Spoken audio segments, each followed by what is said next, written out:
Hello বন্ধুরা, তোমরা সবাই কেমন আছো? আশা করি প্রত্যেকে সবাই খুব ভালো আছো। আজকে রান্না করবো ভেটকি মাছ।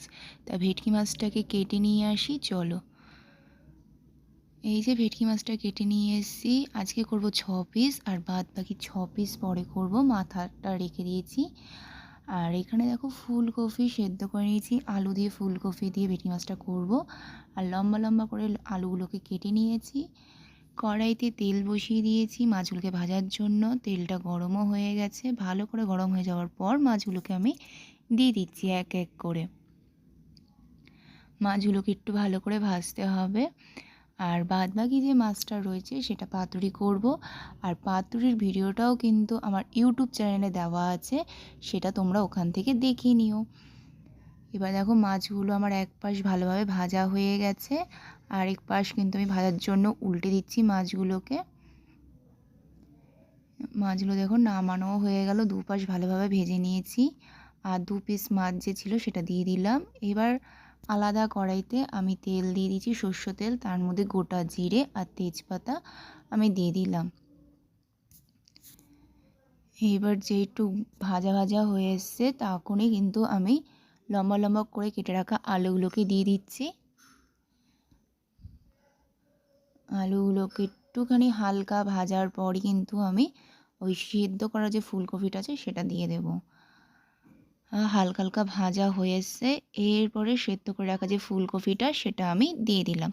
তোমরা ফুলকপিটা সেদ্ধ না করেও কিন্তু করতে পারো, আমি একটুখানি ভাপিয়ে নিলাম। এবার ভালোভাবে আলু আর ফুলকপিটাকে ভেজে নিচ্ছি। এইটা ভাজতে ভাজতে চলো ততক্ষণে মশলাটা করে নিই। এখানে দেখো আমি টমেটো কুচি রেখে দিয়েছি, আর কটা কাঁচা লঙ্কা দিয়েছি, আর আদাটা আমি ঘষে দেব। আর তার মধ্যে সামান্য লবণ দিয়ে দিলাম। এরপরে হলুদ দিয়ে দেব,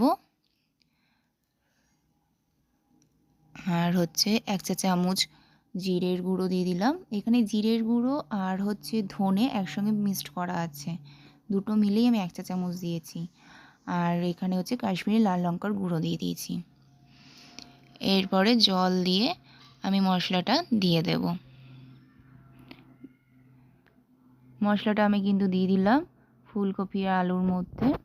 এইবারে ভালোভাবে এটাকে কষানো হবে, ফুলকপি দিয়ে আলু দিয়ে আর মশলাটা দিয়ে ভালোভাবে কষতে দেব। এরপরে সামান্য জল দিয়ে দিলাম, কেননা যেহেতু মশলার জলটা কম আছে আর একটুখানি ভালোভাবে কষবে। আর এর মধ্যে কষতে কষতে কিন্তু আলুটার ফুলকপিটা নরম হয়ে যাবে। ঢেকে দিলাম, 10 মিনিট পর আমি আসছি। দেখো কি সুন্দর কিন্তু বেশ কষানো হয়ে গেছে ভালোভাবে, ফুলকপি দিয়ে আলু দিয়ে। মশলাটাও দেখো বেশ শুকিয়েও গেছে, তেলটা ছেড়ে দিয়েছে। এরপরে আমি পরিমাণ মতন জল দিয়ে দিচ্ছি। জল দিয়ে ভালোভাবে এটাকে নেড়ে চেড়ে নেব। আর কড়াইয়ের গায়ে যত মশলা ছিল সেগুলোকে নামিয়ে নিচ্ছি জলটার মধ্যে। এরপরে ভেজে রাখা মাছগুলোকে আমি এর মধ্যে এক এক করে ছেড়ে দেব। ভেজে রাখা মাছগুলোকে দিয়ে দিচ্ছি। এখন তো শীতকাল, তাই আলু দিয়ে ফুলকপি দিয়ে করলাম মাছটা।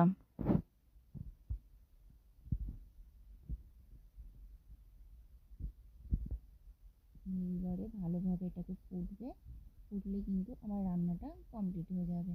মাছগুলোর মধ্যে ভালোভাবে ঝোলটা যাবে।